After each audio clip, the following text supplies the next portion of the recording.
Hello, everyone. So today I decided to play with this piece of cardboard. I don't even remember what it had come in.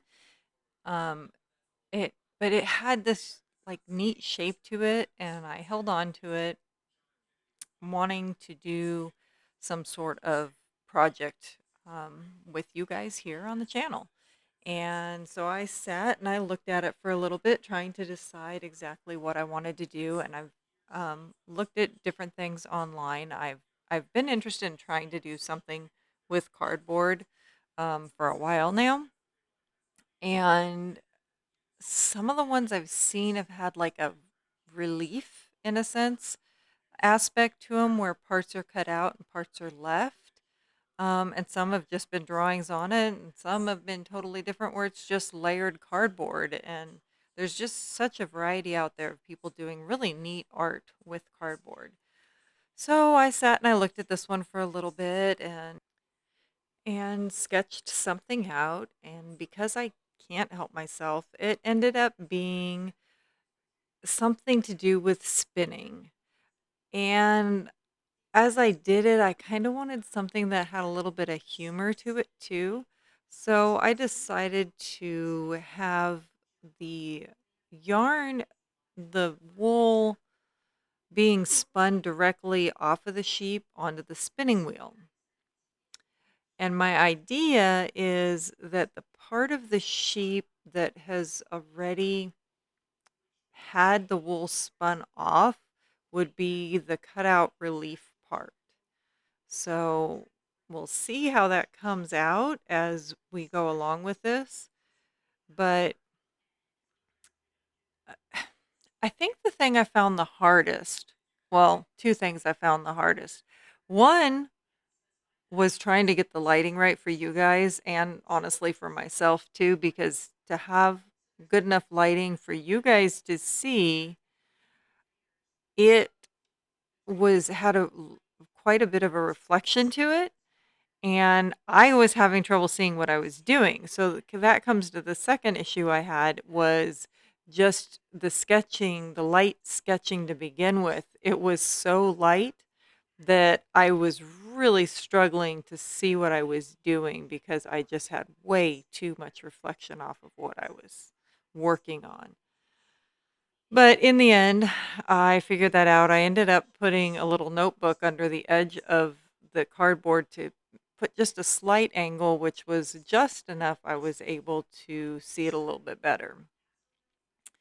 So as I went along, I started to kind of second guess myself, and was thinking about just doing the drawing, because I was afraid I might ruin it if I started cutting into the cardboard. So I end up coloring the areas white, um, that have already been spun off of the sheep, and I did not like the way that looked. So I decided to just go for it and go ahead and do the cutting.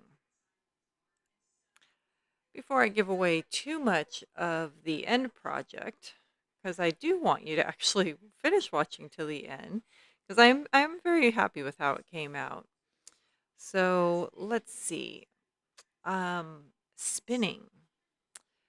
Uh, I mentioned in the last video, this is something I am new at, and I've only been doing for about 7 months, but I really enjoy it. It's kind of zenful, I guess you could say, sitting down at the spinning wheel and working. And the thing that sparked my interest in spinning was I inherited a spinning wheel that had belonged to my grandparents. Though they had only ever had it as a decorative piece, and it was actually broke when they got it in the 50s. So it's a very old spinning wheel. But when I got that, I decided I wanted to learn to spin. And at the time, I had access to the wool from a bunch of sheep. So I started learning how to process that sheep's wool, and thinking I was going to get the wool from one sheep, was very surprised when I ended up with the wool of 25 sheep, and it was incredibly dirty because it had been left in the barn and trampled by the sheep. And I put so much hard work into that wool to clean it and everything. I spent months working on it. And we ended up having to move, and the wool got set aside. And well, by the time I was able to get into it again, it had gotten attacked by moths. And then, in the process of trying to somewhat salvage it, it ended up getting ruined even more. And it was so disheartening that all this wool, except for a little time, I mean, the amount that I ended up left with could fit in a sandwich baggie. The rest of it ended up all being garbage. And I had spent so much time on it. So now I was left with this spinning wheel that still didn't work and no wool.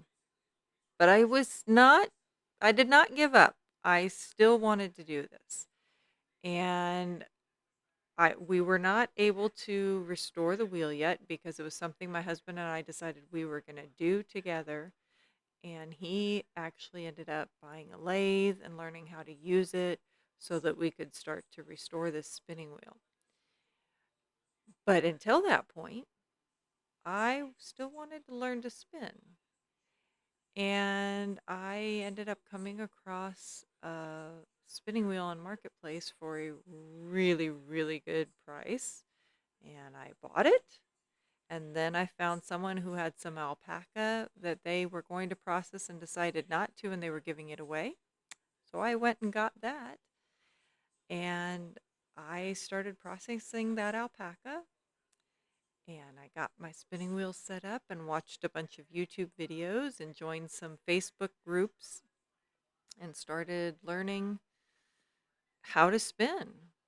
And slowly, a few curse words in between, I will be honest, I finally started to get it. And I am definitely no pro yet, but I finally started to get it. And I now actually have, counting the spinning wheel that needs to be restored still, I have one, two, three, four spinning wheels, one of which is an electric one. And about a month after I started learning how to actually spin on the spinning wheel, I started learning how to use a drop spindle. And I did actually record a video when I very first started to do that. It was the very first video I'd actually ever recorded. And at some point, I may decide to show you guys that video, but I haven't decided yet. But I have many, many spindles now, different kinds. Some I've bought, some I've made, some my husband's made, one my son even made for me. And different styles, drop spindles, support spindles, top whirls, bottom whirls, Delgon spindles, Navajo spindles.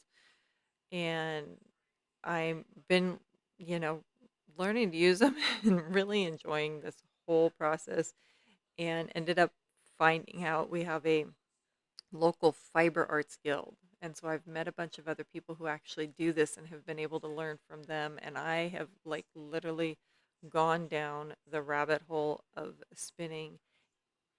I am completely hooked. And my husband has started to get comfortable enough with the lathe that a few nights ago we started to take apart the antique spinning wheel.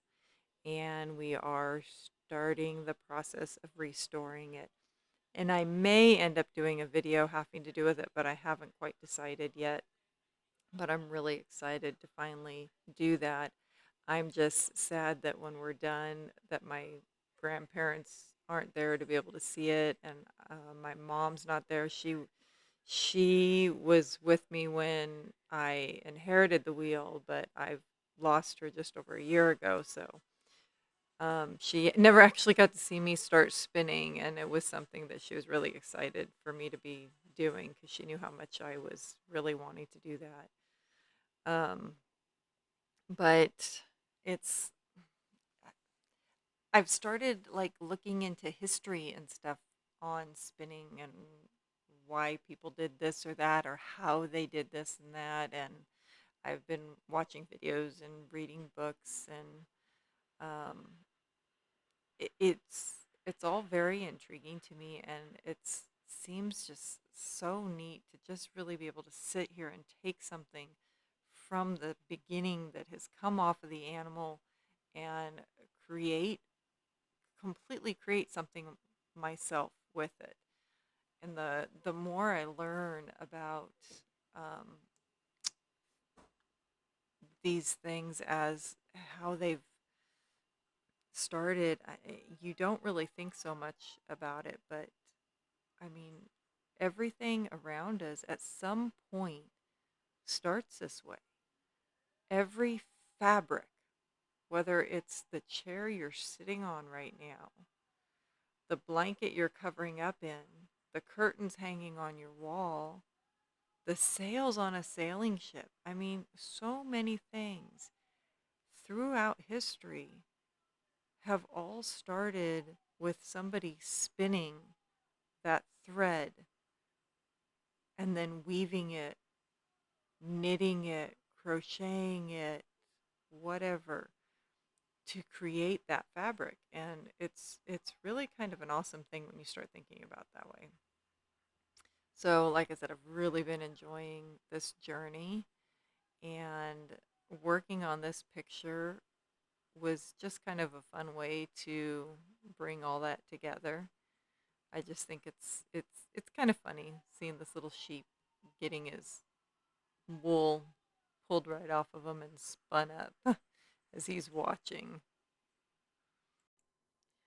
I recently went to a book signing, and I don't do that too often, but I happened to see a notification for this and thought it would be really fun to do. So I grabbed a friend of mine that was in the Fiber Guild. I even grabbed my husband, and we went to this book signing and ended up finding a whole bunch of other people from our Fiber Guild when we got there. But the author's name was Peggy Ornstein, and she had done a book that was completely off topic from her normal books, and it was called Unraveling.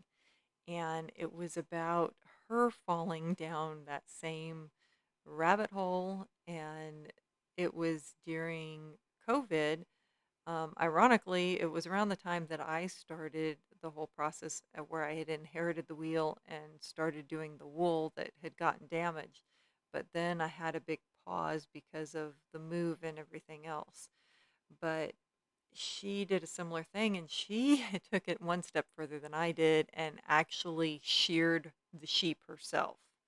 And then she processed it. She learned to spin, and then she dyed her wool and knitted a sweater from it. And it's this story about what she went through doing it and what she learned from it. And it was kind of neat. And I honestly have not gotten a chance to read the book yet. Um, I only recently went to the signing, and I've had a bunch of other things lately and have not gotten a chance to sit down and read it. But I am going to do that very soon. Um, anyway, there's another book that I read recently that was on the history of fabric and how it has changed our lives and stuff like that, and all about this, how it had all come about through the ages and all that. And I read that one, and it was really interesting, and that's one of the things that really got me curious about more of the history of it. So I just found another book in a used bookstore, and it's from 1949, called The Handicrafts of New England. And it's all different kinds of crafts, and it's historical, like all the way back to pilgrims, and talking about present day, except the present day for this book was 1949, so it's still of a bit of history. And I'm really looking forward to getting in this and reading a little bit more on the history of these different crafts and crafts that we might not even think about nowadays. So there may be some videos in the future that will have a little bit more history on whatever craft it is that I'm working on at that present time in the video.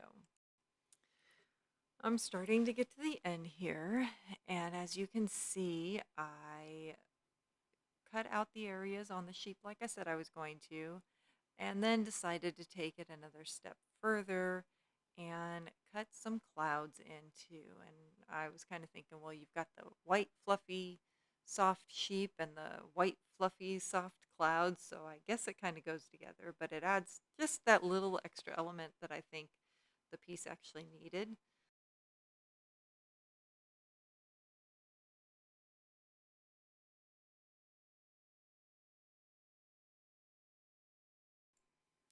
If you're still with me, make sure and click the like button. Click subscribe if you'd like to see more. And let me know if there's something that you would like me to try on one of my videos.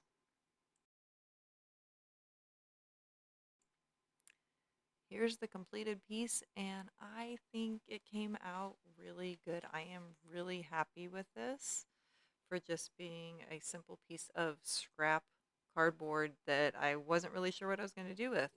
So I hope you guys all enjoyed it. I enjoyed working on it, and we'll see you all again soon.